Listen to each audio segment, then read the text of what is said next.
नमस्कार दोस्तों, बहुत स्वागत है आपका नरेंद्र सिंह सोमवंशी कौटिल्य एकेडमी में। दोस्तों, हमारे पास जो अर्थमेटिक के टॉपिक थे और अलजेब्रा के कुछ टॉपिक थे वो हमने पूरे कर चुके हैं और आप पिछले लेक्चर्स में उनको देख चुके हैं। मैंने आपसे कहा था उनमें अगर कहीं भी दिक्कत हो तो आप कमेंट करके बता सकते हैं। इसके बाद हमारे पास जो टॉपिक आता है जिसका नाम है सांख्यिकी। ठीक है दोस्तों, ये बहुत ही महत्वपूर्ण टॉपिक है क्योंकि आपको पता है कि विगत जितने भी वर्षों में एमपीपीएससी की परीक्षा हुई है तो 11 नंबर का प्रश्न सांख्यिकी से ही आता है और 11 नंबर का प्रश्न अगर इससे आता है तो समझिए कितना महत्वपूर्ण है। पूरे अलजेब्रा में और पूरे आपके अर्थमेटिक में जो भी हमने प्रतिशत लाभ हानि वाले टॉपिक पढ़े वहां से 5 नंबर और 3 नंबर के प्रश्न बनते हैं। सांख्यिकी एक ऐसा टॉपिक है जो 3 नंबर के ही प्रश्न बना सकता है और 11 के भी बना सकता है। तो यहाँ पर आपको देखिए, सबसे पहले सिलेबस की अगर मैं बात करूं, जैसे आपको वहां पर अर्थमेटिक का सिलेबस बताया था, तो यहाँ पर आपके पास क्या है, आपके पास मूल रूप से लिखा हुआ है सांख्यिकी। क्या लिखा हुआ है? सांख्यिकी। ठीक है, सांख्यिकी को इंग्लिश में स्टैटिस्टिक्स बोलते हैं। क्या बोलते हैं? स्टैटिस्टिक्स।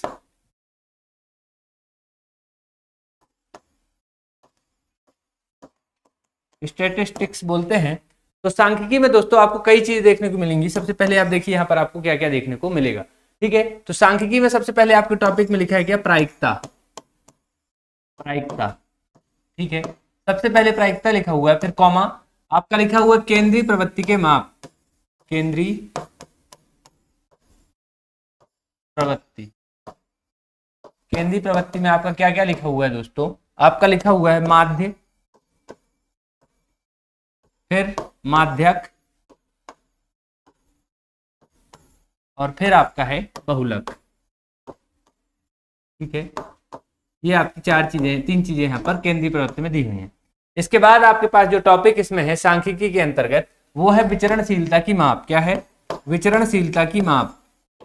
तो विचरणशीलता की माप जो है आपको, ये नया टॉपिक है। क्या है? नया टॉपिक है विचरणशीलता। ये नया टॉपिक है विचरणशीलता की माप। इस तरह से आपको सिलेबस डिजाइन किया गया है। इसके बाद एक टॉपिक और है प्रादर्श के प्रकार। प्रादर्श के प्रकार। ठीक है, ऐसे करके आपका सिलेबस यहाँ पर दिया हुआ। टॉपिक में आपका क्या क्या दिया है? सांख्यिकी लिखा हुआ है। सांख्यिकी में प्रायिकता, केंद्रीय प्रवृत्ति के माप, माध्य, माध्यक, बहुलक, विचरणशीलता की माप और प्रादर्श के प्रकार। तो ये मूल रूप से आपके एमपीपीएससी के जो पेपर में दिया है, थर्ड पेपर यूनिट 5 में, तो इस सिलेबस के अंतर्गत दिया है। बाकी इसके पहले का सिलेबस जो था वो टॉपिक हम डिस्कस कर चुके हैं। तो सांख्यिकी में आपको देखो, सबसे पहले आपको देखना है प्रायिकता। प्रायिकता में कितने टाइप के प्रश्न बनेंगे, क्या क्या बनेगा, वो सारी चीजें हम यहाँ पर डिस्कस करेंगे। इसके बाद केंद्रीय प्रवृत्ति, माध्य, माध्यक, बहुलक, ये तीनों बहुत महत्वपूर्ण। इनसे 11 नंबर का सवाल लगभग हर वर्ष बना है। पिछली बार भी बना था, माध्य से बना था और माध्य को औसत लिख के दे दिया था, तो बहुत सारे लोग कंफ्यूज हुए, तो सीधे उन्होंने अटेम्प्ट ही नहीं किया। सीधे सीधी बात थी, माध्य वहां पर निकालना था। ठीक है, इस बार फिर सवाल बनेगा माध्य, माध्यक या बहुलक कहीं से भी, तो उस तरह से हम सवालों को हैंडल करेंगे। ठीक है, उसके बाद विचरणशीलता की माप, ये बहुत नया टॉपिक होता है जिसके जो है आपको क्या है, आपको लेक्चर भी नहीं मिलते और ना आपको सिलेबस में कहीं ये चीजें देखने को मिलती, बहुत सारी जगह ढूंढने पर भी नहीं मिलती। ठीक है, तो ये विचरणशीलता की माप वाला टॉपिक हमारा बाद में होगा, पहले तो हम ये स्टार्टिंग टॉपिक करेंगे। इसके बाद प्रादर्श के प्रकार है जो कि एक थ्योरेटिकल टॉपिक है। कैसा है? थ्योरी वाला टॉपिक है, तो इसमें भी आपको कोई दिक्कत नहीं जाने वाली। तो इतनी सारी चीजों को लेकर हम चलने वाले हैं, इतनी सारी चीजों को हम लेकर चलेंगे, एक एक करके पहले कॉन्सेप्ट को समझेंगे। ये सांख्यिकी का आज का बेसिक लेक्चर होगा, जिससे सांख्यिकी की बेसिक समझ आपको पड़ जाएगी कि सांख्यिकी में होता क्या है और इसके अंतर्गत हम अध्ययन क्या करते हैं। ठीक है, तो सांख्यिकी की बेसिक लेक्चर की बात करें, सांख्यिकी की शुरुआत कहां से होती है, सांख्यिकी कैसे आया, तो चलिए सांख्यिकी पहले टॉपिक की ही बात कर लेते हैं।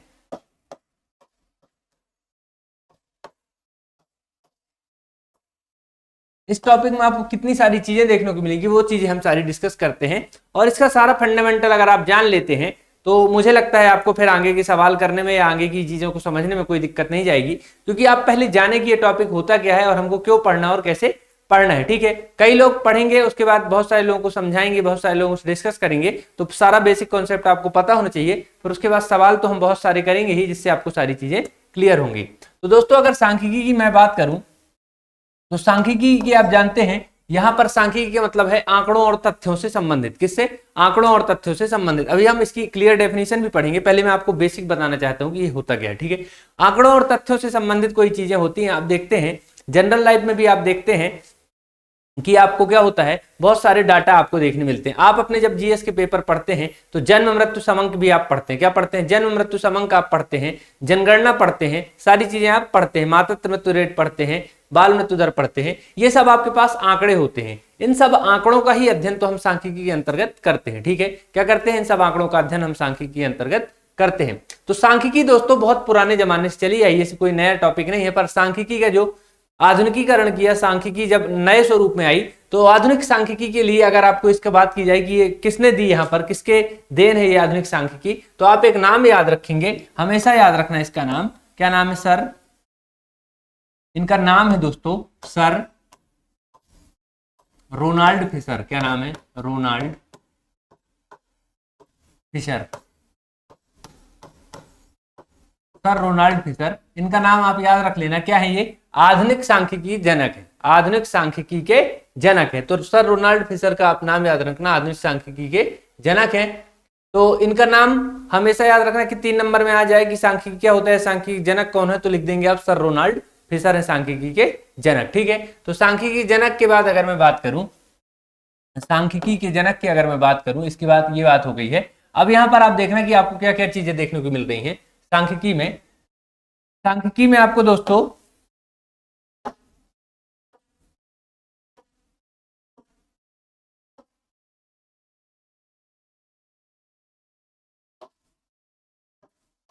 सांख्यिकी में आपको देखना दोस्तों, कई सारे शब्द देखने को मिलेंगे। क्या शब्द देखने को मिलेंगे? कई सारे शब्द देखने को मिलेंगे। जैसे कि यहाँ पर आंकड़ा शब्द बहुत बार आएगा कि आंकड़े क्या होते हैं, क्या आंकड़े क्या होते हैं। ठीक है, आंकड़े क्या होते हैं। फिर इसके बाद एक शब्द आपको देखने को मिलेगा कई बार यहाँ पर, बारंबारता। क्या? बारंबारता। ठीक है, इसके बाद यहाँ पर सब आपको देखने को मिलेगा प्रस्तुतिकरण, आंकड़ों का प्रस्तुतिकरण। किसका? आंकड़ों का, आंकड़ों का प्रस्तुतिकरण। ये आपके लिए बड़ा महत्वपूर्ण है क्योंकि आपको प्रस्तुतिकरण अपनी कॉपी में अच्छा रखना होता है। ठीक है, तो प्रस्तुतिकरण, इस तरह से बहुत सारे शब्द आपको देखने को मिलेंगे जिनको एक एक करके हम देखेंगे। तो सांख्यिकी जनक रोनाल्ड फिशर है।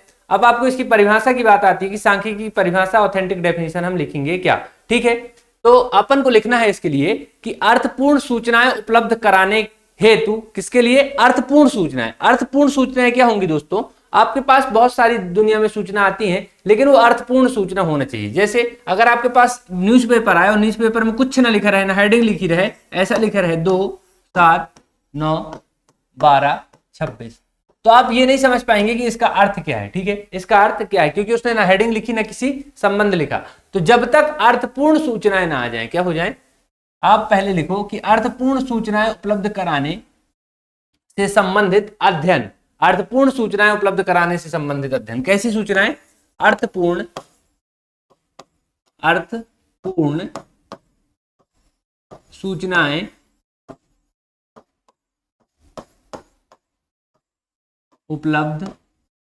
उपलब्ध कराने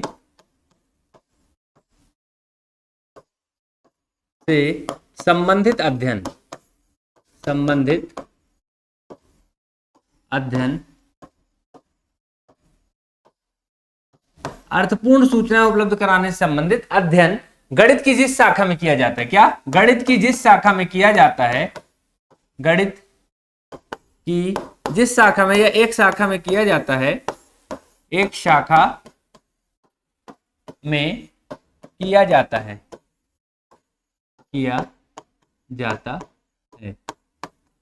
उसे सांख्यिकी कहते हैं। क्या कहते हैं? उसे सांख्यिकी कहते हैं, सांख्यिकी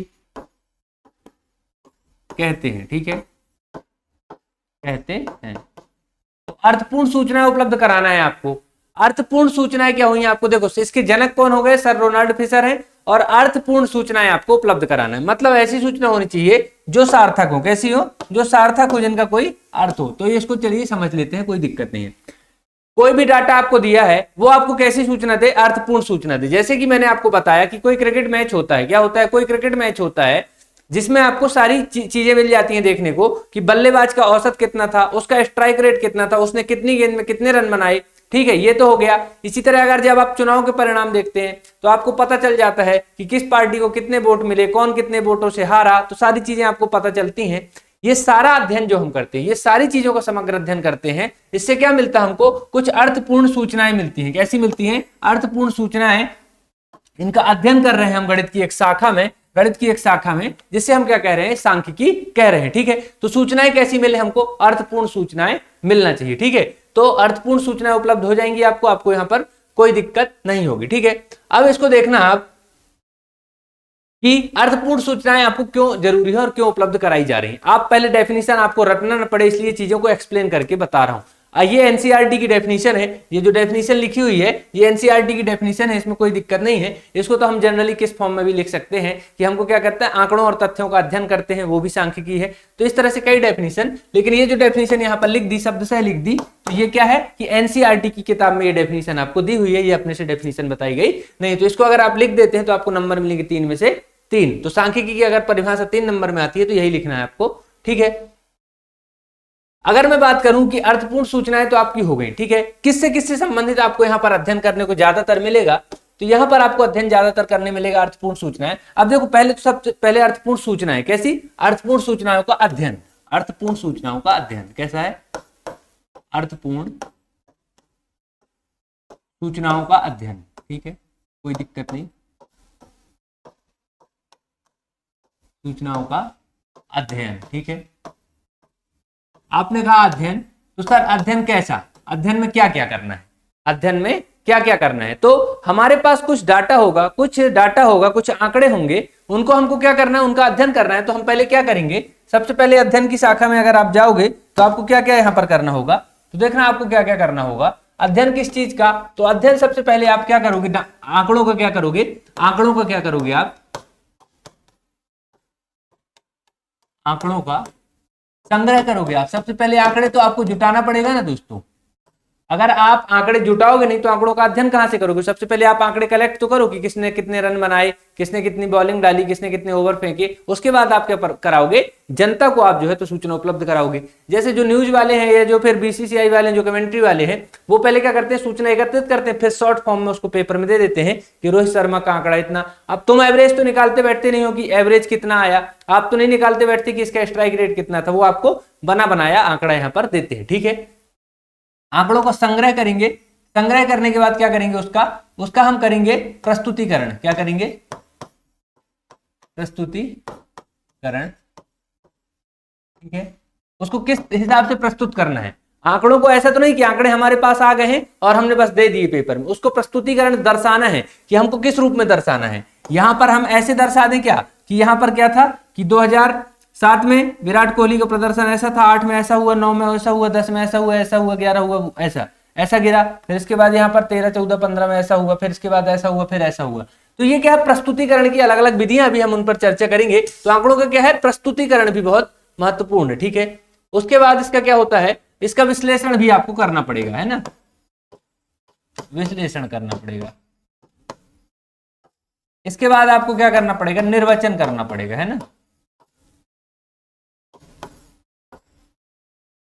तो आंकड़ों का हमको क्या क्या करना है दोस्तों? आंकड़ों का अध्ययन तो हम कर रहे हैं। आपने बोला सर अध्ययन किस चीज का, किस बात का अध्ययन करना है इस पूरे टॉपिक में? तो आंकड़ों का संग्रहण करना है, उसके बाद उसका प्रस्तुतिकरण करना। हम दर्शाएं तो मतलब जो देखने वाला है आंकड़ों को, उसको समझ में आनी चाहिए कि हमको क्या बताना चाहता है ना? तो आंकड़ों का यहां पर क्या हो जाएगा? प्रस्तुतिकरण। फिर उसके बाद विश्लेषण करेंगे कि आंकड़ों में हम क्या क्या चीजें बताना चाहते हैं, ये हमारा विश्लेषण है। उसके बाद हम करेंगे आंकड़ों का निर्वचन। निर्वचन अर्थात कि इसको हम इससे किस उसमें सारांश में जाना चाहते हैं। ठीक है, तो इतनी सारी चीजें हम क्या करेंगे? आंकड़ों के संबंधित करने वाले हैं। ठीक है, तो आंकड़ों का हमको क्या क्या करना है? अर्थपूर्ण सूचनाओं का अध्ययन करना है। अध्ययन में हमारे पास ये 4 चीजें और 4 चीजों के बारे में अध्ययन करेंगे। तो अब ये चारों चीजों को हम देखेंगे कि हमारे पास क्या क्या होती है। ठीक है, सबसे पहले आंकड़ों का संग्रह करेंगे। क्या करेंगे? आंकड़ों का संग्रह। तो पहली चीज तो यही आती है कि आंकड़े क्या होते हैं। क्या आंकड़े क्या होते हैं? आंकड़े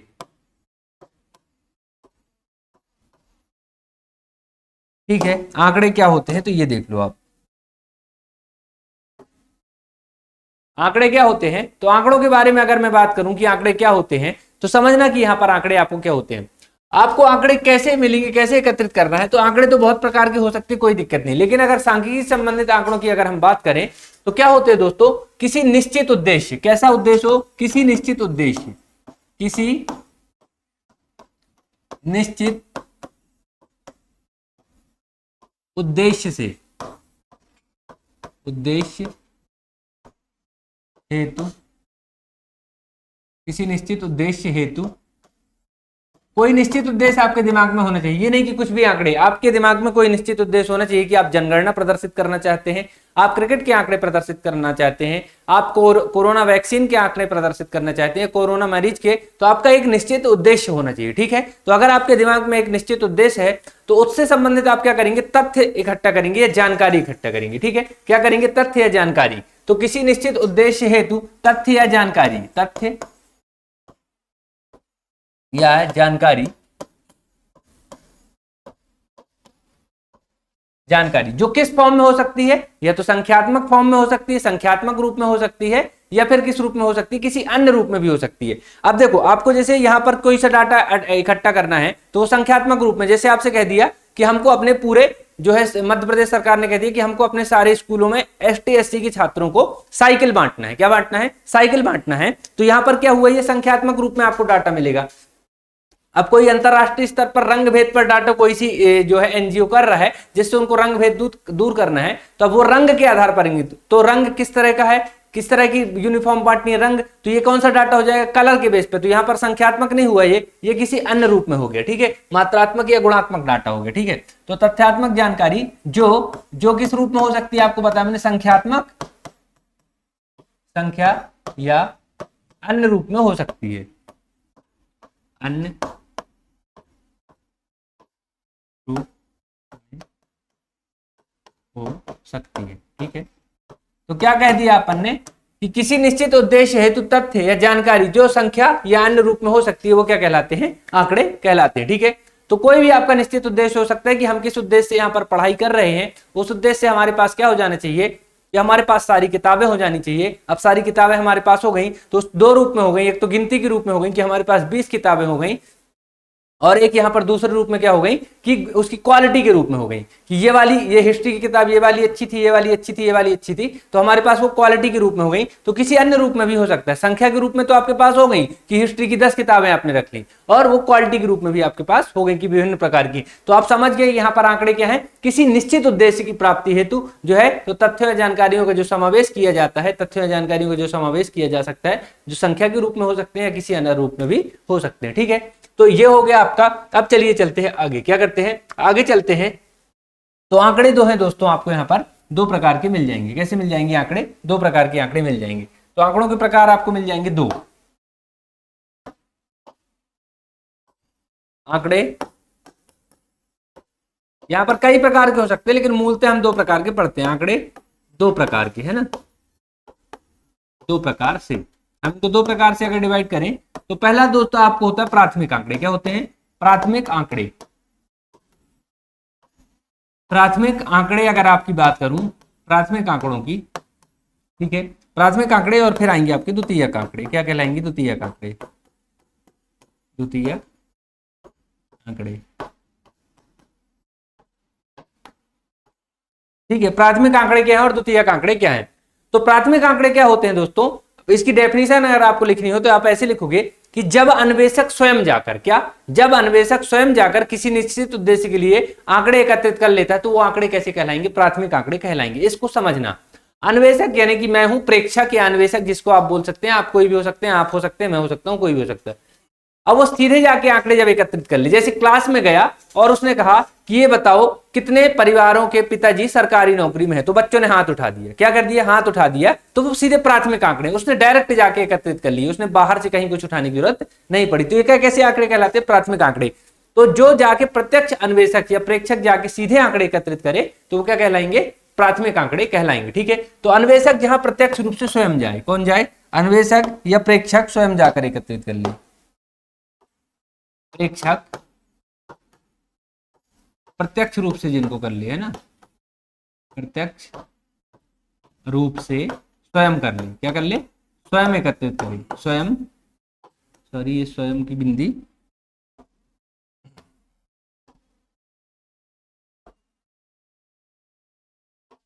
यहां पर अगर एक भी अशुद्धि होती है तो छात्र को लगता है कि सर से बन नहीं रहा, इसलिए उसको मिटाना पड़ता है। ठीक है, तो यहां पर क्या है कि स्वयं यहाँ पर क्या है एकत्रित कर लेगा, कौन, प्रेक्षक जो है यहाँ पर एकत्रित कर लेगा क्या, डाटा जब स्वयं एकत्रित कर लेगा प्रेक्षक जाकर, तो यहाँ पर क्या हो जाएंगे, प्राथमिक आंकड़े हो जाएंगे। ठीक है, आपको उदाहरण बता दिया, उदाहरण जरूर लिखो। अगर एक लाइन की डेफिनेशन है आपने लिख दिया कि प्रेक्षक जहां पर स्वयं जाकर एकत्रित कर ले क्या, जानकारी या तथ्य एकत्रित कर ले, तो वो क्या है, प्राथमिक आंकड़े हैं। और उदाहरण लिख देना कि किसी कक्षा में छात्रों से पूछे गए नंबर, आप जाओ किसी कक्षा में और छात्रों से पूछ लो कि भाई मैथ में कौन कौन पास हो गए, डायरेक्ट बता देंगे, तो आपको वहां से कहीं बाहर से लेने की जरूरत नहीं पड़ी डाटा, तो वो क्या हो गया, प्राथमिक आंकड़े।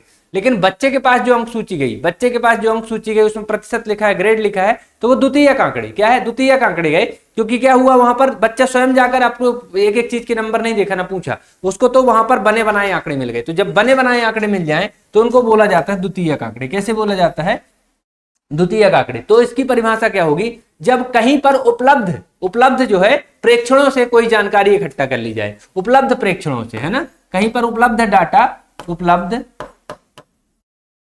डाटा से, उपलब्ध डाटा या उपलब्ध आंकड़ों से अगर निकाल लिया जाए तो वो क्या कहलाएंगे, द्वितीयक आंकड़े। देखो द्वितीयक, जैसे आपको पेपर आप पढ़ते हो तो आपको जितना भी डाटा मिलता है वो द्वितीयक आंकड़ा है, क्योंकि आप स्वयं जाकर एकत्रित नहीं कर रहे हो, आपको वहां से कोई ना कोई एकत्रित करके दे रहा है। क्या कर रहा है, कोई ना कोई एकत्रित करके दे रहा है। तो आपको पता चल रहा है कि रूस यूक्रेन युद्ध में इतने लोगों की मृत्यु हुई, ये हुई, तो आप वहां जाकर ना गिन रहे हो ना वहां जाकर आप पता कर रहे हो, आपको क्या हो रहा है, पेपर में जो मिल रहा है, तो ये द्वितीयक आंकड़ा है। क्या है, द्वितीयक आंकड़ा है, सेकेंडरी है, इसी को बोलते हैं गौण आंकड़े। क्या बोलते हैं, गौण आंकड़े। तो आपको अगर आ जाए कि गौण आंकड़े क्या होते हैं तो आप बिल्कुल कंफ्यूज मत होना। ठीक है, गौण आंकड़े बोलते हैं द्वितीयक आंकड़ों को। ठीक है, प्राथमिक आंकड़े और गौण आंकड़े। तो यहाँ पर आपको दो प्रकार के आंकड़े भी आपको मिल गए। तो आपने यहाँ क्या क्या चीज पढ़ा, बहुत अच्छे से पढ़ लेना, क्योंकि यहाँ से कुछ भी 3 मार्कर में पूछ सकता है, कोई भी दिक्कत नहीं है। सबसे पहले तो आपको कौन कौन सी चीजें देखने को मिल रही हैं, आपने ये देखा। ठीक है, प्रायिकता है, केंद्रीय प्रवृत्ति की माप है, माध्य, माध्यक, बहुलक, ये सारी चीजों पर चर्चा करेंगे। विचरणशीलता की माप है और प्रादर्श के प्रकार है। इसके बाद अगर मैं सांख्यिकी की बात करूं तो सांख्यिकी के जनक कौन है दोस्तों, तो आप बोलोगे सर सांख्यिकी के जनक रोनाल्ड फिशर जी हैं। कौन है, सर रोनाल्ड फिशर हैं। ये एक जो है तो ग्रीक भाषा या लैटिन भाषा का शब्द है, शायद लैटिन भाषा का शब्द है, इसमें हमको कोई ज्यादा विशेष याद रखने की जरूरत नहीं है। इसके बाद इसकी सीधी सीधी जो परिभाषा आएगी, क्या आएगी, परिभाषा आएगी 3 नंबर में। कितने नंबर में, परिभाषा आएगी 3 नंबर में लिखने को। तो सीधे सीधे छाप देना जाके, जो यहां पर लिखा भाई छाप देना, तो क्या है, एनसीईआरटी की परिभाषा है, नंबर 1 भी कटेंगे नहीं। क्या लिखना है कि अर्थपूर्ण सूचना उपलब्ध कराने के उद्देश्य से, अर्थपूर्ण सूचना उपलब्ध कराने के उद्देश्य से संबंधित अध्ययन गणित की एक शाखा में किया जाता है, जिसे कि हम क्या कहते हैं, उस शाखा को क्या कहते हैं, सांख्यिकी। आपको मैंने पहली ही कक्षा में बताया था कि गणित की बहुत सारी शाखाएं होती हैं, जैसे एलजेब्रा होती है, एक होती है अर्थमेटिक होती है, एक स्टैटिस्टिक्स होती है, एक एडवांस मैथमेटिक्स की बहुत सारी शाखाएं होती हैं जो कि हायर लेवल पर पढ़ी जाती हैं। तो ये उन्हीं में से एक शाखा है सांख्यिकी, और जिसके जनक है सर रोनाल्ड फिशर। ठीक है, आपको परिभाषा मिल जाएगी। इसके बाद अगर आपको बात करें कि यहां पर बहुत बार बात होती है किसकी, आंकड़ों की। आंकड़ों की जब अगर मैं बात करूं तो आंकड़े आपको यहां पर 2 रूप में मिल रहे हैं। तो आंकड़े क्या है, किसी निश्चित उद्देश्य की प्राप्ति हेतु हम जब किसी तथ्यों या जानकारी को एकत्रित करते हैं, वो किस रूप में हो सकती हैं, संख्या के रूप में हो सकती है या अन्य रूप में हो सकती है। अन्य रूप भी आपको बता दिए, कलर के रूप में हो सकती है, छोटे बड़े के रूप में हो सकती है, वो अन्य रूप है, और संख्या के रूप में हो तो संख्यात्मक रूप है। प्राथमिक आंकड़े होंगे और द्वितीयक आंकड़े होंगे। जब प्रेक्षक स्वयं जाकर प्रत्यक्ष रूप से आंकड़े एकत्रित करे तो वो प्राथमिक आंकड़े हैं। जब हम कहीं से एकत्रित आंकड़ों से कोई जानकारी जुटा लें तो वो क्या कहलाए जाते हैं, द्वितीयक आंकड़े हैं। आप जितनी भी चर्चाएं अपने जनरल लाइफ में कर रहे हैं, राजनीति से संबंधित, क्रिकेट से संबंधित सबसे ज्यादा चर्चा होती है अपने भारत देश में, तो वो किस तरह के आंकड़े आप बात करते हैं, द्वितीयक तरह के आंकड़े की बात करते हैं। ठीक है, तो ये 2 तरह के आपके पास आंकड़े होते हैं। अब अगर आंकड़े आ गए हमारे पास, क्या क्या हमने देखा था कि आंकड़ों का क्या करना है, संग्रहण करना है। तो संग्रहण करने के लिए आपको क्या क्या है, कहीं से भी आप आंकड़े संग्रहण कर सकते हैं, या तो प्राथमिक विधि से संग्रहण कर सकते हैं, तो द्वितीयक विधि से संग्रहण कर सकते हैं। ठीक है, अब अगर दोनों विधियों से आपने आंकड़े संग्रहण कर लिए तो अब आप उनको करना पड़ता है, आपको प्रस्तुतिकरण। क्या करना पड़ता है, दूसरी चीज आती है आंकड़ों को प्रस्तुतिकरण। क्या बोला मैंने, आंकड़ों का प्रस्तुतिकरण।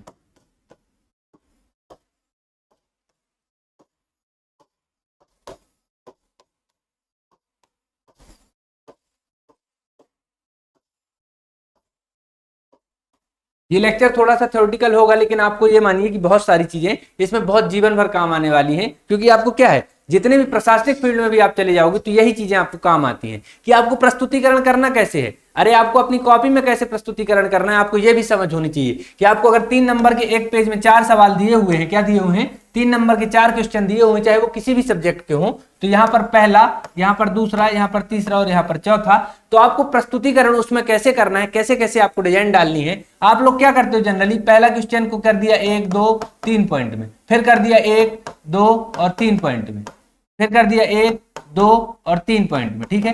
तो इस तरह की ये प्रस्तुतिकरण भी आपको क्या होता है, प्रस्तुतिकरण में आपको हमेशा वेरिएशन रखना चाहिए। क्या रखना चाहिए, वेरिएशन रखना चाहिए। अगर आपने यहां पर 3 पॉइंट कर दिए तो अगले में आपको क्या करना है, अगले में आपको ऐसा सेम सेम नहीं करना है सारे में।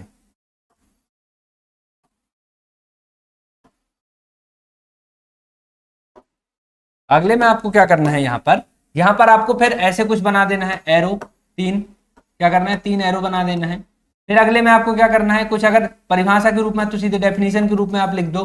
फिर अगले में आपको क्या करना है, कुछ यहाँ पर एक स्ट्रक्चर बना दो छोटा सा, और ऐसे 3 एरो निकाल के बना दो। तो आपको क्या, प्रस्तुतिकरण बहुत महत्वपूर्ण है पूरे जीवन में। तो आंकड़ों का प्रस्तुतिकरण हो या जीवन में किसी चीज का प्रस्तुतिकरण हो, आपका स्वयं का प्रस्तुतिकरण हो, आप प्राइमा फेसी किसी से मिलने जाते हो और बिल्कुल जनरली चले जाएं, तो क्या होगा, गलत इंप्रेशन पड़ेगा, ठीक है, गलत इंप्रेशन पड़ेगा। और आप क्या है, कुछ समय बाद किसी से मिलने जाते हैं, जैसे क्या होता है कि अगर आप यहाँ पर भंवर कुआं में देखते हैं किसी को भी, और वहां पर अगर वो लड़का किसी के साथ अगर लोअर टी शर्ट में खड़ा है, तो आप ये समझ जाएंगे कि ये है रास्ता क्या है, यहाँ पर इनका रिश्ता क्या है, बहुत प्रगाढ़ पर है और बहुत पुराना हो चुका है। लेकिन अगर वो बहुत जीन्स में और बुलेट उलेट में बन ठन के खड़ा है, तो आप ये भी समझ जाएंगे उसके प्रस्तुतिकरण से कि ये अभी यहाँ पर क्या है, शुरुआत करने आया हुआ है, यहाँ पर अभी ये पुराना नहीं है। तो इस तरह से प्रस्तुतिकरण से आपको क्या होती है, चीजें समझ में आती हैं कि चीजें कैसी हैं। तो यहाँ पर गणित के प्रस्तुतिकरण, सांख्यिकी प्रस्तुतिकरण में आपको क्या है, 3-4 चीजें आपको देखने को मिलेंगी कि किस किस रूप में करते हैं। तो आप अपनी कॉपी में भी प्रस्तुतिकरण का थोड़ा सा ध्यान रखेंगे कि आपको कैसे प्रस्तुत करना है। 3 नंबर का प्रश्न हो या 5 नंबर का,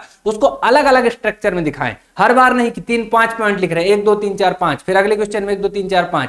तो क्या होता है, उस चेक करने वाले की जो है ना सेम धारा देखता है, तो वो नंबर कम होते जाते हैं आपके धीरे धीरे। तो आपको क्या करना है, थोड़ा सा प्रेजेंटेशन आपको याद रखना है। प्रस्तुतिकरण मतलब प्रेजेंटेशन, ठीक है, प्रेजेंटेशन आपका कैसा होना चाहिए।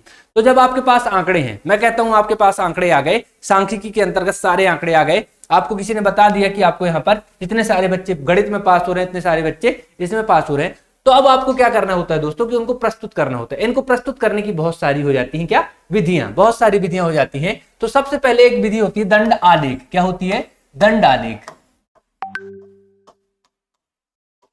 दंड आलेख, पहले हम दंड आलेख देखते हैं क्या होता है, उसके बाद हम देखते हैं दोस्तों आयत चित्र भी एक होता है। क्या होता है, आयत चित्र, आयत चित्र। फिर एक होता है दोस्तों बहुभुज। क्या होता है, बहुभुज, बहुभुज। और एक और हम पढ़ते हैं, आप ये सब लोग पढ़ते ही है ये वाला, तो इसको बोलते हैं पाई चार्ट। क्या बोलते हैं, पाई चार्ट। तो आंकड़े अगर दर्शाने हैं, आंकड़े अगर दर्शाने हैं, आंकड़े प्रदर्शित करने हैं, तो दंड आलेख, आयतचित्र, बहुभुज और पाई चार्ट, ये 4 चीजों से हम आंकड़ों को दर्शाते हैं। ये चारों चीजें होती क्या है, बहुत महत्वपूर्ण तो नहीं है हमारे लिए, पर हमको पता होना चाहिए, क्योंकि पहले की परीक्षाओं में दंड आलेख बनाकर भी प्रश्नों को पूछा गया है और बच्चे कर नहीं पाते। तो दंड आलेख क्या होता है, आयतचित्र क्या होता है, बहुभुज क्या होता है और पाई चार्ट क्या होता है, चलिए चल के देखते हैं, ठीक है। सबसे अगर मैं पहले बात करूं दंड आलेख की, क्या करूं, दंड आलेख। तो वही बात है, कोई थ्योरेटिकल बात है नहीं पढ़ने की, तो ज्यादा डेफिनेशन में मत पढ़ना। दंडालेख अगर आएगा तो डेफिनेशन के रूप में यही लिखना है, 2 अक्ष होते हैं एक्स और वाई, और एक अक्ष पर क्या होता है, दोनों अक्ष पर अलग अलग जानकारी दिखाई होती है, और जानकारी को प्रदर्शित करने का माध्यम होते हैं सीधे सीधे खड़े दंड होते हैं। क्या होते हैं, सीधे दंड होते हैं। अगर मैं इसको यहां पर ऐसे बना दूं,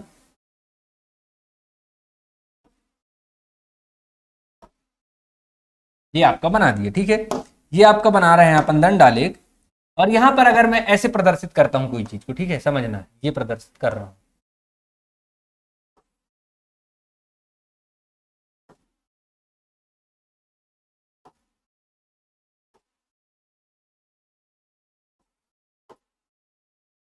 ठीक है, ऐसे मान के चलो कोई चीज प्रदर्शित है, यहाँ पर कोई जरूरी नहीं, हम कोई सवाल नहीं हल कर रहे हैं। 1 2 3 4 5 6 डंडे आपके यहाँ पर दे दिए, ठीक है।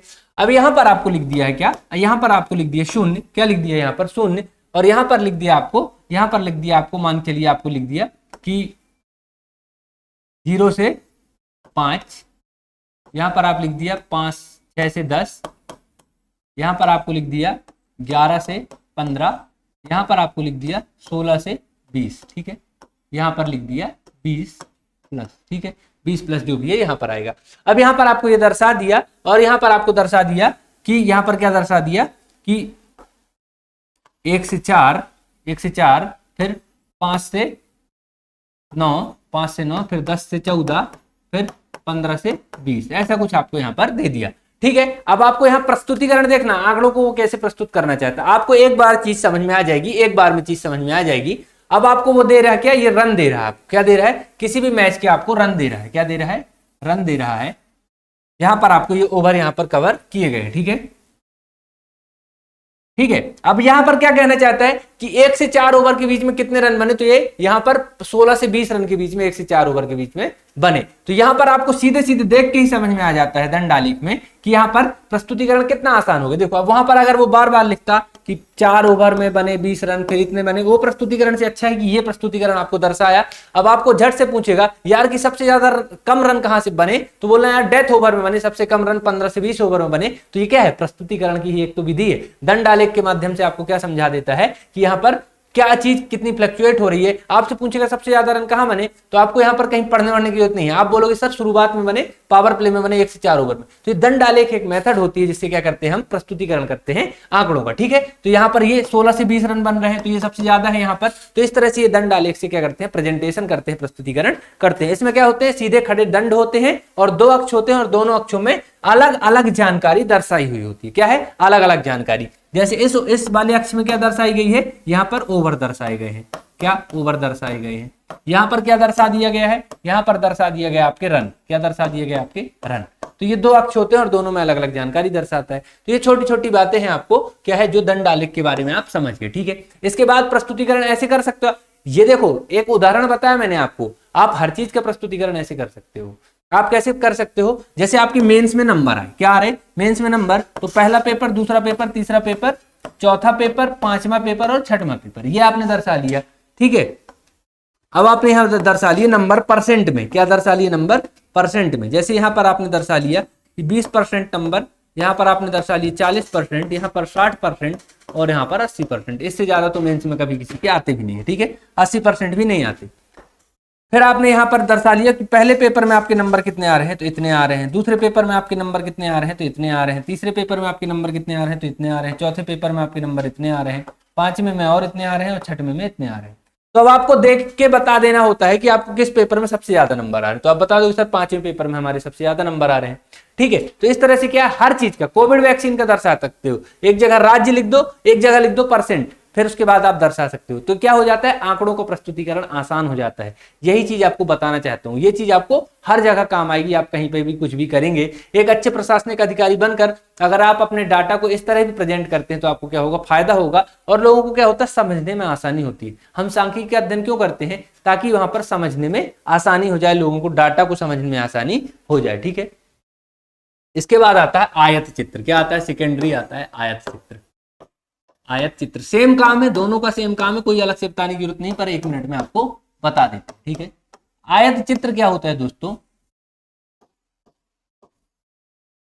आयत चित्र ये भी सेम चीज है, पर इसमें क्या होता है दोस्तों, एक चीज याद रखना, अगर कभी 3 नंबर में 5 नंबर में पूछ ले तो इसमें दंडों के बीच में गैप नहीं होता। क्या होता है, दंडों के बीच में गैप नहीं होता। मतलब जैसे यहां पर ये बना दिया मैंने, और यहां पर यहां दंड क्या होता है, 0 से भी आरंभ हो जाता है, फिर इसके बाद ये आरंभ हो जाता है, फिर इसके बाद क्या हो जाता है, ये आरंभ हो जाता है, इसके बाद ये आरंभ हो जाता है, और इसके बाद ये आरंभ हो जाता है, इसके बाद ये आरंभ हो जाता है। जो भी है ऐसे करके चीजें आपकी चलती हैं। ठीक है, ज्यादा कम यहाँ पर चलता रहता है। ठीक है, तो यहाँ पर भी सेम है, जानकारी एक एक्स अक्ष में रहेगी, एक वाई अक्ष में रहेगी। यहाँ पर एक्स अक्ष में कोई जानकारी रहेगी, कोई जानकारी वाई अक्ष में रहेगी, और आपको डाटा को प्रदर्शित किया जाएगा। इसमें ये होता है दोस्तों कि यहाँ पर एक ही क्वालिटी के भी 2 डाटा हो सकते हैं। जैसे यहाँ पर अगर मैं बात करूं कि 70 नंबर आए मैथ में, ठीक है, और यहाँ पर लिख दिया सब्जेक्ट लिख दिया, तो यहाँ पर कुछ छात्र, ये वाले छात्र ऐसे हैं जिनके यहाँ पर हिंदी में भी 70 आए होंगे और मैथ में भी 70 आए होंगे। ठीक है, हिंदी है, मैथ है, इंग्लिश है, बायोलॉजी है, जो भी है, संस्कृत है, जो भी है, तो यहाँ पर ये कॉमन नंबर को भी दर्शा देता है और ये तो अलग से नंबर को दर्शा ही देगा। तो यहाँ पर क्या होता है कॉमन नंबर, जब कॉमन नंबर हो तब के लिए हम क्या यूज करते हैं, तो हम आयत चित्र यूज करते हैं। ठीक है, तो दंड आलेख है, आयत चित्र है, ये सब क्या है प्रदर्शित करने की विधियां हैं, प्रेजेंटेशन की विधियां हैं, सांख्यिकी में आंकड़ों को प्रस्तुत करने की विधियां हैं। ठीक है, इसके बाद अगर मैं बात करूं कि यहाँ पर क्या हमने तीसरी चीज पढ़ी थी, हमने तीसरी चीज पढ़ी थी दोस्तों कि आयत बहुभुज। क्या पढ़ा था? आयत बहुभुज। आयत बहुभुज पढ़ा था दोस्तों। ठीक है, 3 नंबर में आए 5 नंबर में आए लिख देना, कोई दिक्कत नहीं। आयत बहुभुज क्या होता है दोस्तों? जब हमारा आयत चित्र तो बन ही गया, आयत चित्र बन गया जिसमें हमने नंबर यहाँ पर सेम नंबर वालों को बीच में दर्शाते हैं। क्या होता है देखना, आप देखना जब आपको वर्ग आएगा, अभी इसकी बात मैं आगे करूंगा हालांकि, लेकिन जब आपको बोलता है ना कभी कि 10 से 20, फिर बोलता है 20 से 40 और बोलता है 40 से 60, जो भी बोलता है, तो अभी आप यहाँ देखो 20 इसमें भी आ रहा है, 20 इसमें भी, 40 इसमें भी आ रहा है, 40 इसमें भी आ रहा है, तो क्या होता है एक ना एक नंबर क्या होता है कॉमन, तब हमको इस तरह की चीज बनानी होती है। लेकिन अगर कहीं पे डाटा ऐसे दिया है कि 0 से 9, फिर 10 से 19, फिर 20 से 29, इस तरह का डाटा दिया है, तो इसमें क्या बनाते हैं, फिर हम दंड आलेख बनाते हैं, क्योंकि इसमें डाटा क्या है दूर दूर है। 9 के बाद 10 एक ही लाइन में नहीं है, यहाँ पर 20 भी इस लाइन में है, 20 इस लाइन में भी है, 40 भी इस लाइन में, 40 इस लाइन में भी है, तो क्या होता है यहाँ पर क्या बनता है आयत बहुभुज। तो थोड़ा सा बेसिक डिफरेंस भी हम समझ गए। ठीक है, अब समझना आपकी आपको क्या बताना चाहते हैं। ठीक है, आयत बहुभुज जो आपको दिया है, आयत बहुभुज जो आपको दिया है, इसमें क्या करते हैं दोस्तों, यहां पर सारे पॉइंट्स को मिला देते हैं। जैसे यहां पर ये वाला पॉइंट है, यहां पर ये वाले पॉइंट से ये वाला पॉइंट, फिर ये वाला पॉइंट, फिर ये वाला पॉइंट, फिर ये वाला पॉइंट, फिर ये वाला पॉइंट, और यहाँ पर नीचे। तो इससे क्या होता है दोस्तों, आपको जो है स्पष्ट जानकारी मिलती है कि अप डाउन कहां पर हो रहा है, क्या हो रहा है, अप डाउन कहां पर हो रहा है। ठीक है, यहां पर अगर कोविड वैक्सीन की बात करूं कि भाई जुलाई महीने में कितनी लगी, मतलब आपका अप्रैल से जब से भी चालू हुई थी, तो फरवरी मार्च अप्रैल कब कितनी लगी, तो आप बोलोगे सर यहां पर अगर ये फरवरी होता, क्या होता है, ये फरवरी होता, ये मार्च होता, ये अप्रैल होता, ये मई होता, ये जून होता और ये जुलाई होता। ठीक है, तो आप बोलोगे, मैं बोलूंगा यार सबसे ज्यादा मतलब अंतर कहां पर आया, तो आप देखोगे यहां पर सबसे अंतर आया कि आप बोलोगे सर यहां पर फरवरी मार्च अप्रैल मई, मई से लेकर जुलाई में बहुत अंतर आया। मई में बहुत ज्यादा वैक्सीन लगी थी और जुलाई में बहुत एकदम से कम हो गई है वैक्सीन। तो सबसे ज्यादा ये सीधे आपको डंडी यहाँ पर क्या है, सीधे गिरी हुई देखने को मिलती है। यहाँ पर क्या हुआ कि यहाँ पर पहले उतार आया फिर चढ़ाव आया, उतार आया फिर चढ़ाव आया। तो इस तरह से आपको क्या है आयत बहुभुज जो आपको बनता है उसमें आपको ये चीजें देखने को मिलती है। तो ये भी प्रस्तुतिकरण की एक विधि है, तो इससे भी आप सवाल को हल कर सकते हो। ठीक है, अब एक आपके पास आता है पाई चार्ट। क्या आता है? Pie chart. पाई चार्ट आपने अपने जीवन में खूब सुना है और खूब बनाए भी हैं। आपने सारे सब्जेक्ट में पाई चार्ट बनाने होते हैं। ठीक है, और अगर आप नहीं बनाते तो बनाना सीख लो, क्योंकि आपको पाई चार्ट से क्या होता है, आपका प्रस्तुतिकरण, आपकी कॉपी का प्रस्तुतिकरण अच्छा हो जाता है। तो आपको क्या करना होता है कि बस कुछ नहीं होता कि एक क्या होता है, एक आयताकार या गोलाकार कोई सी भी यहाँ पर वृत्ताकार आप ले लेते हैं आकृति, और इसमें क्या करना पड़ता है आपको कि जो भी डायमेंशंस आपके दिए हैं, क्या है, गोला अच्छे से अगर मैं बनाने की कोशिश करूं शायद बन जाए, तो यहाँ पर ये थोड़ा ठीक बना। ठीक है, तो अगर आपको यहाँ पर क्या होता है, आपको यहाँ पर जानकारी प्रदर्शित करनी होती है दोस्तों। अगर आपसे यहाँ पर कोई बात करें कि पृथ्वी पर पाए जाने वाले तत्व, पृथ्वी पर आपको कभी आपके जीएस के पेपर में आ जाए कि पृथ्वी पर पाए जाने वाले तत्व,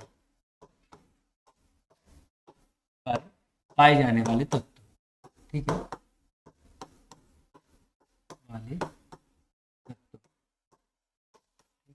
अगर आपको ऐसा प्रश्न जीएस में आ जाए तो आप क्या लिखोगे, उत्तर लिखने लगोगे आपकी, आपको बता दोगे सबसे ज्यादा तत्व पाया जाता है ऑक्सीजन, यहाँ पर शायद आपको पाया जाता है ऑक्सीजन, आप लिखोगे। ठीक है, फिर यहाँ पर फिर आपका दूसरा तत्व जो भी है सिलिका है, फिर यहाँ पर क्या है मैग्नीशियम है, जो भी आपके तत्व पाए जाते हैं, ये मैं कोई सही सीक्वेंस नहीं बता रहा, ये जीएस वाले जाने। ठीक है, ऑक्सीजन है, सिलिका है, मैग्नीशियम है, फिर फेरस है, जो भी आपके तत्व है ये आपके पाए जाते हैं। ठीक है, तो अब आपको क्या करना है दोस्तों कि यहाँ पर आपको परसेंट लिखोगे आपकी, ये 45% पाया जाता है, ये 20% पाया जाता है, ये 9% पाया जाता है, ये 4% पाया जाता है, इसका क्या लिखोगे आप, परसेंट लिखोगे। तो अब आप देखना यहाँ पर इसको अगर आप पाई चार्ट में दर्शाना चाहो तो क्या करना होता है हमको कि यहाँ पर चीजों को पहले तो इसको आपको पता है, यहाँ से अगर डिवाइड करूं, यहाँ से डिवाइड करूं तो इसको हम बोलते हैं आधा, अगर कर दें तो हम बोलते हैं सेमी सर्किल, और अगर 4 पार्ट में डिवाइड कर दें तो बोलते हैं क्वार्टर। क्वार्टर आप समझते हो, क्वार्टर मतलब 1/4, फुल मतलब फुल, और सेमी मतलब आधा। ठीक है, तो इतनी सारी चीजें होती हैं। अब देखना आप अगर इसको आप समझाना चाहते हो कि 45%, क्या 45% अगर ऑक्सीजन है तो आपको पता है अगर मैंने इसको 4 पार्ट में डिवाइड कर दिया तो ये 25 होगा, ये 25 होगा, ये 25 होगा और ये 25 होगा, मतलब ये मिला के कुल 50 होगा। कितना होगा? 50 होगा, और ये कुल मिला के आपका कितना होगा 50 होगा। अब अगर ऑक्सीजन आपकी कितनी है 45% है, क्या है ऑक्सीजन अगर आपकी 45% है तो आप इसको क्या कर दो पाई चार्ट में दर्शा दो, ठीक है। 45 मतलब 50 से थोड़ा ही कम है, मतलब यहां से ऐसे जाऊंगा मैं, ठीक है। तो आपको क्या बन जाएगा यहां पर ये आपका सीधी लाइन जाएगी 45, यहां पर आपकी सीधी लाइन चली गई, ठीक है। तो यहां पर आपका ये कौन सा सेक्शन कहला जाएगा, आप बोलोगे सर ये ऑक्सीजन वाला सेक्शन कहला जाएगा, ठीक है।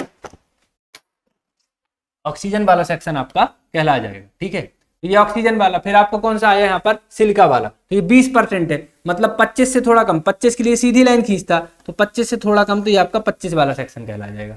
फिर आप कहोगे सर मैग्नीशियम है, तो यहाँ पर मैग्नीशियम 9 है, 9 मतलब बहुत कम, तो ये वाली लाइन आ जाएगी, ठीक है।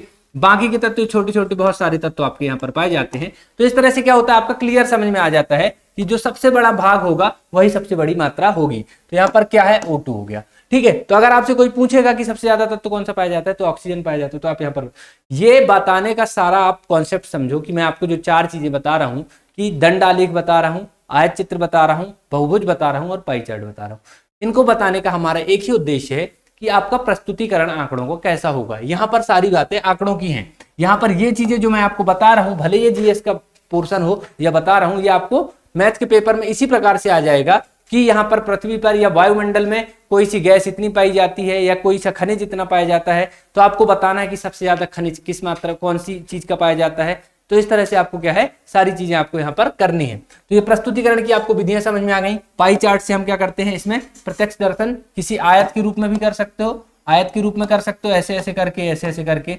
ये यहाँ पर आप बता दो कौन कौन सी चीजें आपको बतानी है, तो ये पाई चार्ट भी आपका हो जाता है, ठीक है। तो आपको कौन कौन सी चीजें बता दी इसको प्रस्तुतिकरण के लिए। आप लोग को प्रस्तुतिकरण आपको अगर करना है तो आपको 4 चीजें यहाँ पर, दंड आलेख है, आयत चित्र है, बहुभुज है और पाई चार्ट है, ठीक है। दंड आलेख है, आयत चित्र है, पाई चार्ट है और बहुभुज है। देखो आज जितनी चीज बता दी, कल से हम जब सवाल करना आरंभ करेंगे तो ये शब्द बार बार आएंगे, तो मैं आपको वहां पर नहीं बता पाऊंगा क्योंकि हमारे पास होता है समय का अभाव। तो हमने क्या किया, आपको एक ही लेक्चर में सारी चीजें बताने की कोशिश की, जिससे आपका क्या है बेसिक कॉन्सेप्ट क्लियर हो जाए। और वो शब्द बार बार आते हैं परीक्षा यहाँ पर हमारे किसमें प्रश्न पत्र, इसमें जब हम सवाल करते हैं तो आपको वहां पर कंफ्यूजन ना हो कि सर ये अचानक बहुभुज क्या हो गया, ये अचानक पाई चार्ट क्या हो गया, दंड आलेख क्या होता है। तो यहाँ पर समझा दिया सारी चीजें। अभी कुछ और चीजें आपको समझाने जा रहा हूं, ठीक है, समझना। अब आपके पास जो आंकड़े होते हैं दोस्तों, आंकड़े हमारे पास 2 रूप में हो सकते हैं, या तो वो बहुत बिखरे हुए रूप में हो, उनको हम बोलते हैं अवर्गीकृत आंकड़े। क्या बोलते हैं, अवर्गीकृत आंकड़े। कैसे हैं, अवर्गीकृत, अवर्गीकृत आंकड़े, ठीक है। एक तो हमारे पास होंगे अवर्गीकृत और दूसरा हमारे पास हो जाएंगे वर्गीकृत। कैसे, वर्गीकृत, ठीक है दोस्तों। 2 प्रकार के आंकड़े हमको मिलेंगे, ठीक है। तो अवर्गीकृत आंकड़ों में क्या क्या चीजें देखने मिलती है और वर्गीकृत आंकड़ों में क्या क्या चीजें।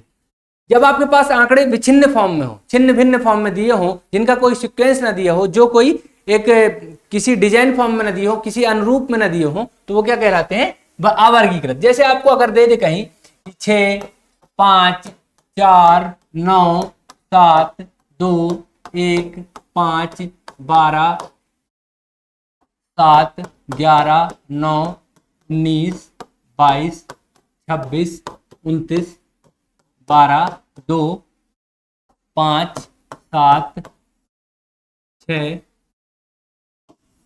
9 3 7 2 5 9 18 13 2 9 7 5 4 3। इस तरह से आपको आंकड़े दे दिया। बहुत सारे आपके पास क्या हो गए, आंकड़े हो गए।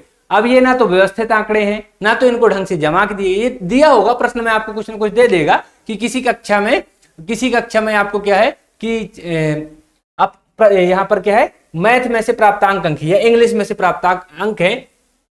किसमें, इंग्लिश में से प्राप्तांक अंक है, जिसमें क्या है पूर्णांक क्या है कि 40 नंबर में से इतने अंक लोगों ने, विद्यार्थियों ने प्राप्त किए।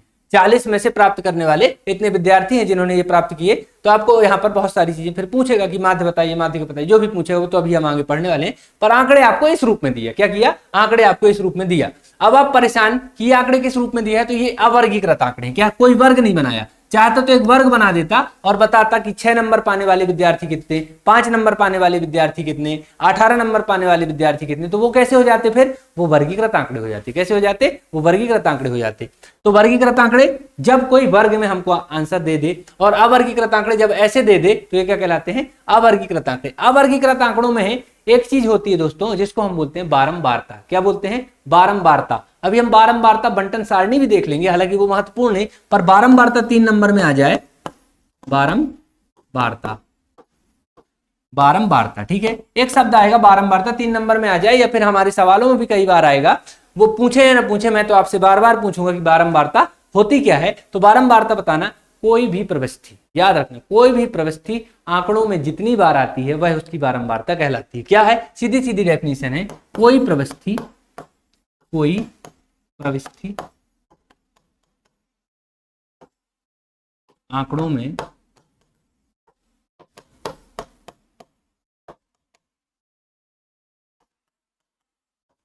जितनी बार आएगी वह उसकी बारंबारता कहलाएगी। ठीक है,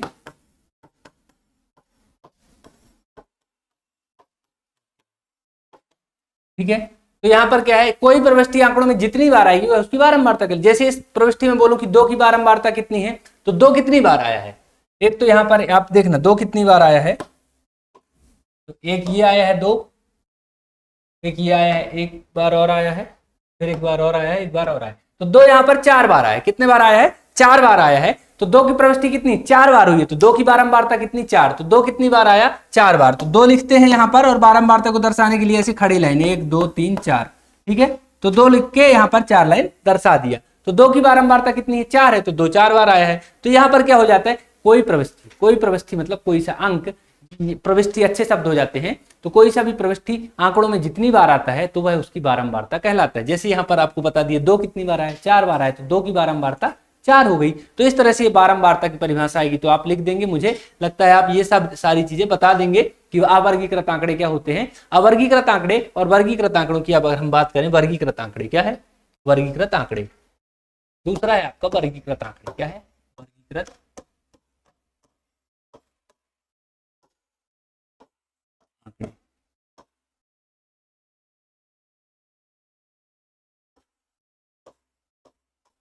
वर्गीकृत आंकड़े क्या होते हैं दोस्तों, कि जहां पर एक वर्ग के फॉर्म में व्यवस्थित रूप में आंकड़े दिए हों। क्या है, आंकड़े यहां पर ज्यादा छिन्न भिन्न नहीं होते। जैसे दे दिया आपको 10 से 20, फिर 20 से 25, फिर 25 से 30, 10 से 20 के बाद 20 से 30 आएगा, एक बराबर वर्ग है, 30 से 40, 40 से 50, ठीक है। इस तरह से आपको वर्ग दे दिया, 50 से 60 भी ले लो। और आपको यहाँ पर कोई भी प्रविष्टि दे दी, यहाँ पर दे दिया 7, यहाँ पर 6, यहाँ पर 9, यहाँ पर 11, यहाँ पर 3, ठीक है। तो अब आपको क्या पता चल रहा है कि 10 से 20 अंक पाने वाले जो भी है, यहाँ पर 7 लोग हैं। अब यही चीज लिख देता कि यहाँ पर 10 से 20 को, जैसे 10 से 20 के बीच में जितनी संख्या आती है 11 12 16 17, उनको 7 बार लिखता, तो हमको यह वो क्या होते, अवर्गीकृत आंकड़े होते। लेकिन यहाँ पर इसने वर्ग बना दिया, क्या कर दिया, वर्ग बना दिया। कि यहाँ पर कैसे हो गई ये, जैसे पिछली वाली सारणी में देखो आप, यहाँ पर ये, तो यहाँ पर अगर जैसे क्या है, मैक्सिमम अंक आप देख रहे हो 29 है, क्या मैक्सिमम अंक 29 है, मिनिमम अंक जितना भी हो उससे मतलब नहीं। तो हम लिखेंगे 0 से 5 के बीच में कितने अंक मिले, 5 से 10 के बीच में कितने अंक मिले, 10 से 20 के बीच में कितने अंक मिले, और 20 से यहाँ 5 से 10, 10 से 15, और 15 से 20, 20 से 25, और 25 से 30, इतने ही अंक है हमारे पास। सब सर्वाधिक अंक है 29 है, 29 से बड़ा कुछ नहीं है। तो अब इसमें हम यहाँ पर अगर सजा दें कि 0 से 5 वाले कितने हैं, तो ये क्या हो जाएगा, एक वर्ग बन जाएगा। क्या हो जाएगा, एक वर्ग बन जाएगा। तो वर्ग के फॉर्म में आ जाएंगे, तो जिसको क्या बोल देते हैं, वर्गीकृत आंकड़े बोल देते हैं। ठीक है, अब यहाँ पर अगर वर्गीकृत आंकड़े अवर्गीकृत आंकड़े आपको समझ में आ गए, तो आपको क्या होता है, 2-3 चीजें और होती हैं। जैसे मैंने आपको अभी क्या बताया कि सबसे बड़ा नंबर आप देख लो, सबसे बड़ा नंबर देख लो, सबसे छोटा नंबर देख लो। जब प्रस्तुतिकरण की बात आती है तो दूसरे प्रकार से प्रस्तुतिकरण कैसे होगा, तो आंकड़ों को हम 2 प्रकार से जमा सकते हैं। कैसे जमा सकते हैं दोस्तों? एक तो अवर्गीकृत आंकड़ों को जमाने की विधि और एक तो वर्गीकृत आंकड़ों को जमाने की विधि। ठीक है, तो अवर्गीकृत आंकड़े जो है उनको जमाने की विधि देखना। तो यहां पर आप, एक तो होता है आरोही क्रम। क्या होता है? आरोही क्रम, ये होता है असेंडिंग ऑर्डर। और एक होता है कौन सा आपका? अवरोही क्रम। क्या होता है? अवरोही क्रम। अवरोही क्रम, ठीक है। अवरोही क्रम में भी हम आंकड़ों को जमा करके क्या कर सकते हैं? उनका प्रस्तुतिकरण कर सकते हैं। कोई भी आंकड़े छिन्न फॉर्म में दिए हैं, हम उनको घटते क्रम या बढ़ते क्रम में जमा लें। ठीक है, यहां पर क्या होता है? अवरोधी क्रम है, अवरोधी क्रम है, ये बढ़ते क्रम में है। क्या है? बढ़ते क्रम में। और आरोही, ये सॉरी है ना, और ये होगा घटते, नहीं ये घटते क्रम में है, ये घटते क्रम में है, घटते क्रम में। और ये आपका बढ़ते क्रम में। क्या है? बढ़ते क्रम में। ठीक है, अब इसको कैसे याद रखोगे? अवरोधी, अवरोध उत्पन्न होता है ना, अवरोधी मतलब अवरोध, अवरोही क्रम मतलब अवरोध। जैसे आप अगर उल्टी गिनती पढ़ो, आपको अवरोध नहीं लगेगा, आपको लगेगा यार ढंग से हो नहीं रहा। अवरोध मतलब क्या है? कोई रुकावट आ रही है। तो जैसे आप पढ़ो 99, 98, फिर 97, तो आपको एक क्या फ्लुएंसी नहीं बन रही। लेकिन आप सीधी गिनती पढ़ो 1 2 3 4 5 6 7 8 9 10, तो आपकी कितनी अच्छी फ्लुएंसी बन रही। तो अवरोध उत्पन्न कहां हो रहा है? जब बड़े से छोटे की ओर जा रहे हैं। क्या है? बड़े से छोटे की ओर। जैसे 7 6 5 4 3 2 1, तो ये क्या है? आप बड़े से छोटे की ओर जा रहे हो, तो क्या हो गया आपका? ये अवरोही क्रम हो गया। लेकिन आरोही क्रम क्या हो गया? जब 4 2 7 8 10 12, कुछ भी क्रम हो सकता है, पर छोटे से बड़े की ओर जा रहे हैं, तो क्या हो जाएगा? आरोही क्रम हो जाएगा। और अवरोही क्रम, तो ये दो प्रकार से डाटा को हमको याद रखना है। माध्यिका में ये काम आएगा। कहां काम आएगा? माध्यिका में ये काम आएगा। और अवरोही क्रम भी आपको याद रखना है, ये भी आपको काम आने वाला। ठीक है, तो आरोही और अवरोही आपका हो गया, आरोही और अवरोही आपका हो गया। अब एक चीज देखो दोस्तों, आपका एक शब्द और आएगा, बार बार आएगा, इसका नाम है परिसर। क्या होगा? परिसर। परिसर का मतलब होता है दोस्तों रेंज। रेंज गुटका वाला नहीं, रेंज ये परिसर वाला। ठीक है, तो रेंज आपका क्या होता है दोस्तों कि आंकड़े आपको दे दिए, आंकड़ों में सबसे बड़ा मान और सबसे छोटे मान का अंतर जो होता है वही होता है आपका रेंज। तो सर्वाधिक एवं न्यूनतम मान का अंतर, सर्वाधिक एवं न्यूनतम मान का अंतर, न्यूनतम मान का अंतर। इसका उपयोग कहां होगा दोस्तों? इसका उपयोग होता है, आप समझ लेना, कि सारणी बनाने में। क्या होता है? वर्गीकृत आंकड़ों को रिप्रेजेंट करने में। अब जैसे मैंने आपको यहां पर पिछली स्लाइड आप देखना, चलते चलना, ये वाली, यहां पर आपको ये बताया था। तो अब इससे अगर आपको बोल दे कि एक बारंबारता बंटन सारणी बनाइए, ठीक है, बारंबारता बंटन सारणी बनाइए, या इनको वर्गीकृत आंकड़ों के रूप में प्रदर्शित कीजिए। ये आंकड़े कैसे लिखे? अवर्गीकृत है, कोई वर्ग नहीं है, छिन्न भिन्न आंकड़े लिखे पड़े हैं। इनको अगर बनाना है तो आपको क्या करना पड़ता है कि आपको देखना पड़ता है कि सबसे छोटा मान कौन सा है। तो आपने देखा सबसे छोटा मान 1 है। आपको देखना पड़ता है सबसे बड़ा मान कौन है। आपने देखा सबसे बड़ा मान 29 है। ठीक है, ये सबसे छोटा है, सबसे बड़ा। तो इन दोनों के मध्य जो अंतर होगा वो कितना आएगा? 29 - 1, तो 28 आ जाएगा। तो ये क्या होता है? परिसर होता है। क्या होता है? रेंज होता है या परिसर होता है। तो ये वाली सारी चीजें आपको समझ में आई। ठीक है, तो आपको आंकड़ों से संबंधित क्या क्या समझ में आ गया कि परिसर भी यहां पर आपको समझ में आ गया। अब जो हमारे पास जो है, तो अवर्गीकृत और वर्गीकृत बताने का मतलब ये था, क्या? अवर्गीकृत और वर्गीकृत। कैसा? अवर्गीकृत और फिर आया था वर्गीकृत। ठीक है, वर्गीकृत।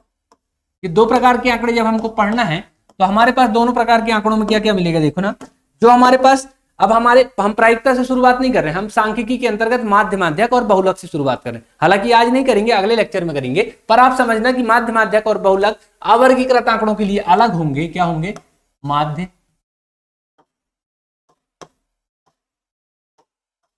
माध्यक और बहुलक। ठीक है, और वर्गीकृत आंकड़ों के लिए माध्य, माध्यक और बहुलक अलग होंगे। माध्य, माध्यक और बहुलक। ठीक है, तो हमारे पास क्या क्या होंगे? देखना ये चीज अच्छे से समझने की जरूरत है, इसलिए कि जब मैं कल से लेक्चर आरंभ करूंगा तो अब आपको बार बार नहीं बताऊंगा कि ये अवर्गीकृत आंकड़े की वर्गीकृत। जब आपको कल मैं शुरुआत करूंगा तो सबसे पहले हम शुरुआत करेंगे अवर्गीकृत आंकड़ों के लिए माध्य, माध्यक और बहुलक की। फिर उसके बाद हम अगले जो बाद में देखेंगे तो माध्य, माध्यक और बहुलक जो है वर्गीकृत आंकड़ों के लिए देखेंगे। जो 11 नंबर का प्रश्न आपका आता है, क्या बोला मैंने, जो 11 नंबर का प्रश्न आपका आता है वो इस टॉपिक से आता है, अवर्गीकृत आंकड़ों का माध्य, माध्यक और बहुलक। जो पिछली बार आया था वो माध्य आया था, 11 नंबर का प्रश्न आया था, और वर्गीकृत आंकड़ों से आया था। ठीक है, इसको औसत के रूप में भी बोलते हैं, औसत के रूप में भी माध्य को बोलते हैं। कल सारी चीजें हम देखेंगे जब हम माध्य को पढ़ेंगे। तो कल से अगर मैं सीधे माध्य, माध्यक, बहुलक में चला जाऊं तो मुझे लगता है आपको कोई दिक्कत नहीं होगी। ये बेसिक लेक्चर था, इसको जरूर देखें, 2 बार देखें और नोट्स बना लें कि हमको सांख्यिकी में क्या क्या पढ़ना होता है और इसके बेसिक कॉन्सेप्ट क्या क्या होते हैं। तो ये सारे लेक्चर को आप देखें, इसमें कमेंट करके बताएं अगर आपको कहीं कोई डाउट लगता है। उसके बाद हम मिलते हैं अगले लेक्चर में। जय हिंद।